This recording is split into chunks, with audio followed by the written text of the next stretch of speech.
मुझे सौगंध है इस मिट्टी की, मैं देश नहीं मिटने दूंगा, मैं देश नहीं बिकने दूंगा। कहीं इस सेना भर्ती को भी एक एजेंडा तो नहीं बना लिया गया है आने वाले इलेक्शन के लिए? कहीं ऐसा तो नहीं है इनेलो भी अब रुपए देकर युवा को एकत्रित करने लगे?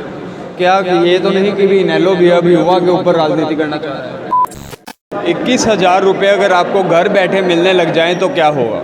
जी हाँ, आज मैं बात करने वाला हूं बेरोजगारी भत्ते के बारे में, और इसी के साथ हमारे साथ मौजूद हैं युवा इनेलो नेता राजेश बाखड़ जी, और उनके साथ मौजूद हैं पवन बॉक्सर जी, और काफ़ी युवा भी आज यहाँ पर मौजूद है। एक युवा मिलन समारोह का आयोजन किया गया है हिसार के जाट धर्मशाला के अंदर, और बाकी इनसे ही जानते हैं काफ़ी दावे किए गए हैं, क्या वो उन दावों पर अब की बार इनेलो पार्टी या फिर राजेश बाखड़ की मैं बात करूँ वो खरे उतरने वाले, इनसे ही बात करेंगे और जानेंगे पूरे क्या जो आज दावे किए गए और क्यों आज जो ये युवा मिलन समारोह का आयोजन यहाँ हिसार के अंदर किया गया।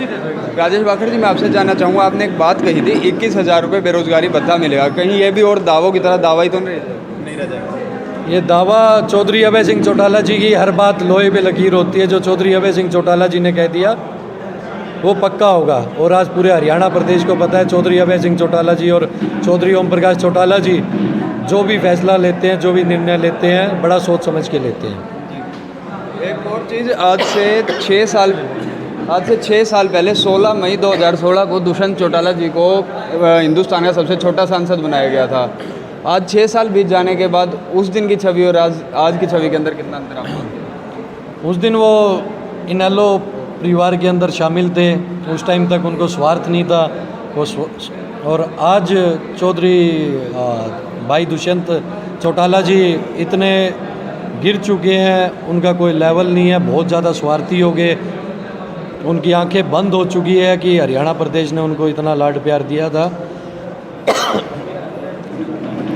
और वो आज हरियाणा प्रदेश के हर किसी के दिल के साथ खेल रहे हैं और बहुत ही ज़्यादा हरियाणा प्रदेश के बुजुर्ग युवा सभी दुष्यंत चौटाला जी से नाराज हैं। आज युवा मिलन समारोह का आयोजन करने के पीछे क्या मुख्य कारण था? क्या ये तो नहीं कि भी इनेलो भी अब युवा के ऊपर राजनीति करना चाह रहा है?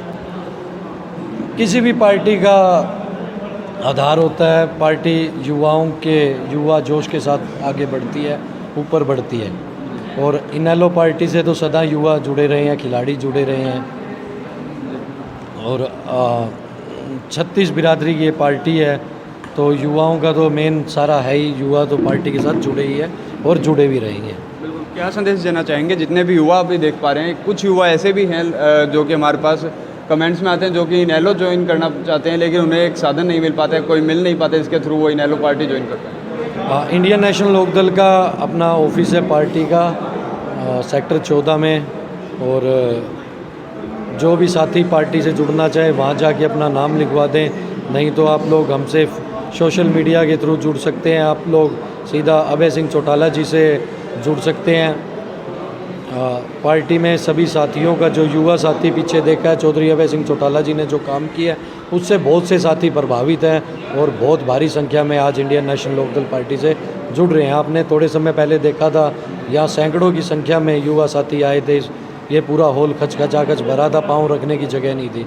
सिर्फ और सिर्फ ये पार्टी की नीतियाँ, अभय सिंह चौटाला जी और ओम प्रकाश चौटाला जी की नीतियाँ जो हम लोग युवा साथियों को बता रहे थे, उनको सुनने के लिए आए थे। कहीं ऐसा तो नहीं है लोग भी अब रुपए देकर युवा को एकत्रित करने लगे? भाजपा के पास तो लोग थे ही नहीं, उनके पास कैडर ही नहीं था।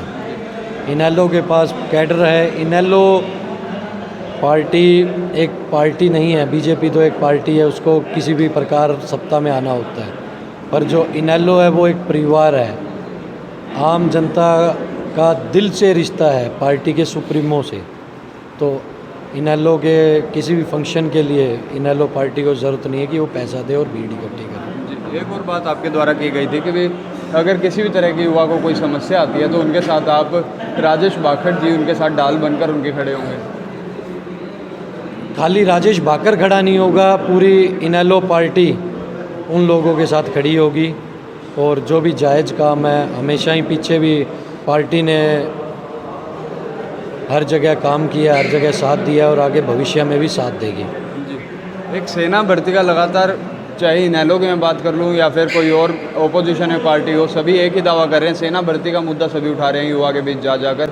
कहीं इस सेना भर्ती को भी एक एजेंडा तो नहीं बना लिया गया है आने वाले इलेक्शन के लिए? सिर्फ मैं एक चीज़ बताना चाहता हूँ, जब मोदी साहब पहला चुनाव लड़ रहे थे, बड़े हर जगह आप लोगों ने बड़े बड़े बैनर देखे होंगे, मुझे सौगंध है इस मिट्टी की, मैं देश नहीं मिटने दूंगा, मैं देश नहीं बिकने दूंगा। आज मोदी ने वो सौगंध तोड़ दी है, बड़े लंबे समय से वो सौगंध तोड़ दी है। देश को बेच रहे हैं, हिंदुस्तान की रेलवे बेच दी, एयरलाइंस बेच रहे हैं, अब ज़मीन बेच देंगे, इंडियन आर्मी को भी कहीं ना कहीं हमें डर है कहीं ये ठेके पे दे दे किसी को, बिजली जो डिपार्टमेंट है वो भी बेच दिया है। तो युवाओं की आवाज़ हम एज ए पॉलिटिकल पार्टी नहीं, एज ए इनेलो परिवार हम चाहते हैं कि हमारे परिवार के बंदों को रोज़गार मिले, वो भी जाके देश की सेवा करें। इसीलिए हम लोग उनका मुद्दा उठा रहे हैं, खाली एक मुद्दा नहीं है, उन लोगों की जहाँ तक हमें लड़ाई लड़नी पड़े हम वो लड़ाई लड़ने के लिए तैयार हैं। जी सर, आप क्या कहना चाहेंगे आज के युवा मिलन समारोह के अंदर आप भी उपस्थित थे, कैसा रुझान आपको यहाँ पर देखने को मिला? बहुत अच्छा रुझान था सर आज एकदम। और उसी के साथ जो दावे किए गए हैं, राजेश वाखर जी ने कहा है कि भी सभी को नौकरी दी जाएगी, अगर किसी को नौकरी नहीं मिल पाती है 21,000 रुपये उसको बेरोजगारी भत्ता भी दिया जाएगा। किसने संतुष्ट हैं इससे? ये दिया जाएगा जी, ये शुरू से ही सरकार एक जो आम परिवार है उनमें पहले भी आती थी, हमारे घर में भी खुद पहले 2005 में आई है। अभय सिंह चौटाला खुद आगे गए थे मिल के, तब मैं छोटा सा जमा क्या 7 साल का तब आए थे। आपने देखा होगा कि इनेलो की तो हमेशा से ही नीति रही है कुछ देने की, कभी इनेलो ने किसी के आगे हाथ नहीं फैलाया, और जो पार्टी है उन सब ने हर किसी के आगे हाथ फैलाते हैं। इनेलो आप लगा लो, चौधरी देवीलाल जी ने स्टार्ट किया था, जिन्होंने ये इंडियन नेशनल लोकदल नाम का ये पौधा लगाया था, जो आज एक बहुत बड़ा पेड़ बन चुका है। बुजुर्गों को पेंशन देने का काम स्टार्ट किया था, वो किया था चौधरी देवीलाल ने। गरीब बच्चे स्कूल में जाते थे, वो उधर पढ़ते भी थे, उनको शिक्षा भी मिलती थी और 1 रुपया महीना देते थे उनको, वो भी स्टार्ट किया था चौधरी देवीलाल जी ने। गांव-गांव में जाके चौपालें बनाई, हरिजन चौपाल, जांगड़ा चौपाल, धर्मशालाएं, हर बिरादरी की 36 बिरादरी की जो चीज़ें स्टार्ट की वो स्टार्ट की चौधरी देवीलाल जी ने। तो हमेशा इनेलो का तो ये रहा है कि कुछ ना कुछ सत्ता में आए तो जनता को दे, जनता के लिए कुछ ना कुछ करे। लेने की यहाँ कोई वो नहीं है कि लेने के लिए है, लेने के लिए नहीं है इनेलो पार्टी। इनेलो पार्टी देने के लिए अपने परिवार को कुछ ना कुछ दे। हरियाणा प्रदेश खुशहाल हो, हरियाणा प्रदेश खुशहाल जब भी होगा जब घर घर रोज़गार होगा। रोज़गार होगा तो ये क्राइम जो आज के दिन बढ़ रहे हैं वो क्राइम नहीं बढ़ेंगे, सभी माँ बाप बड़े खुशहाल होंगे। और आज इन्होंने खुशहाल करने की जगह हरियाणा प्रदेश को रोज़गार में, बेरोज़गारी में नंबर 1 बना दिया। तो सिर्फ़ और सिर्फ ये दुख समझ सकती है तो वो सिर्फ इनेलो पार्टी है, क्योंकि वो धरातल से जुड़ी हुई पार्टी है, उनको हर किसी का दुख सुख का पता है। जैसे ही हरियाणा प्रदेश में दोबारा इनेलो की सरकार होगी 2024 में, चौधरी अभय सिंह चौटाला जी हरियाणा प्रदेश के मुख्यमंत्री होंगे, उसी दिन से ये देखो हरियाणा प्रदेश के अच्छे दिन स्टार्ट हो जाएंगे और धीरे धीरे रोज़गार मिलने स्टार्ट हो जाएंगे। आपने पेट्रोल डीजल का भी जिक्र किया था, क्या इनेलो सरकार आएगी तो कुछ पेट्रोल डीजल के रेटों में गिरा हुआ है?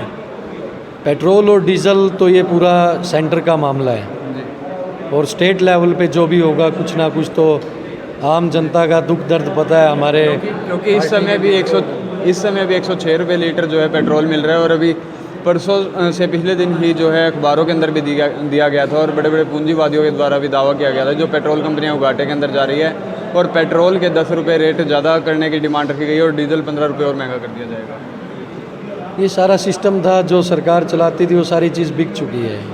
आज पूरा जो सेटअप है, जो अंबानी और अडानी को मोदी साहब ने गिफ्ट कर दिया है, अपने साथियों को गिफ्ट कर दिया है। हमारे प्रधानमंत्री जी पूरे देश और प्रदेश के बारे में सोच ही नहीं रहे हैं। उनको खाली ये देखना कि उनके पूंजीपति दोस्तों को जिन्होंने उनको चुनाव में मदद की, उनकी पूंजी कैसे बढ़ाई जाए। ये तो पूरी कोशिश कर रहे हैं पूरे हिंदुस्तान की पूंजी सिर्फ 4-5 घरानों में चले जाएं और फिर वो अंग्रेज़ों वाला काम कर दे, वो राज घराने, वो जो कुछ घराने बन जाएंगे वो पूरे देश पे राज करेंगे, अपने हिसाब से चलाएंगे। घर घर में फिर मज़दूर पैदा हो जाएंगे। मज़दूरों की, हिंदुस्तान को मज़दूरों की फैक्ट्री बनाने की कोशिश चल रही है कि अडानी अंबानी के यहाँ मजदूरी करनी चालू कर दे। हर चीज़ पे धीरे धीरे चाहते हैं कि अडानी दूध हो जाए, अडानी घी हो जाए, अडानी के कपड़े हो जाए, अडानी की गाड़ी हो जाए हैं। और हम लोग जाके अडानी के कभी अडानी की पेंचर तक की भी दुकान मोदी साहब की चले तो पेंचर की दुकान के ऊपर भी लिख देंगे फ्रेंचाइजी लेनी पड़ेगी भाई अडानी की, जब आप पेंचर की दुकान चला सकते हो। कोई बाल काटेगा तो भी उस नाई के ऊपर भी अडानी हेयर सैलून। ये पूरी इनका पूरा प्रोसेस है, हर किसी को मजदूर बनाने की कोशिश चल रही है। तो बिल्कुल युवा इनेलो नेता राजेश वाकड़ जी हमारे साथ मौजूद थे और युवाओं से ही बात करने की कोशिश की। साफ तौर पर सभी का एक ही कहना है कि जो युवाओं का भी पूरा विश्वास है इनेलो पार्टी में बन चुका है और आने वाले समय में जो आज युवाओं का रुझान मिल रहा है उसको देखकर यही लगता है कि 2024 के अंदर जो है इनेलो पार्टी का झंडा लहराने वाला है। इसी के साथ अब देखना यही होगा। दावे तो बहुत से किए गए हैं, दावे पहले भी जो अनेक पार्टियां करती रहती है, लेकिन अब की बार जो राजेश वाकड़ जी के द्वारा कुछ दावे किए गए हैं, कुछ आश्वासन दिए गए हैं, उन पर वो कितना खरा उतरेंगे और जल्द ही जुड़ेंगे अगली पेशकश के साथ। जब तक के लिए मुझे दीजिए इजाज़त, नमस्कार।